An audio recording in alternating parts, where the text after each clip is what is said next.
ముక్కోటి ఏకాదశి చేస్తావా? అప్పుడు నేను ఎన్ని ఫలితాలు ఇవ్వాలి నీకు?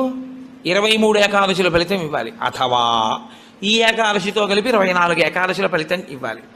కానీ నేను ఒకటి ఎక్కువ అడుగుతాను, దానికి తగినంత నీకు ఇస్తాను. నేను అడిగిన ఎక్కువ చెయ్యాలి. నువ్వు అడిగిన దానికన్నా కొన్ని కోటి రెట్లు ఇస్తా. 3 కోట్ల ఏకాదశుల ఫలితం ఇస్తా. కానీ మామూలు ఏకాదశుల కన్నా విరుద్ధంగా నువ్వు దీన్ని చెయ్యి. ఎందువల్ల విరుద్ధంగా చేయవలసి ఉంటుంది ముక్కోటి ఏకాదశి అంటే, మామూలు ఏకాదశి నాడు మీరు ఉపవాసం చేసేటప్పుడు పండు కాని, కాయ కాని, అథవా కాసిన పాలు కాని తాగితే ఉపద్రవం ఏం రాదు. దానికి దోషం పట్టదు శాస్త్రం. ఎందుకంటే శాస్త్రం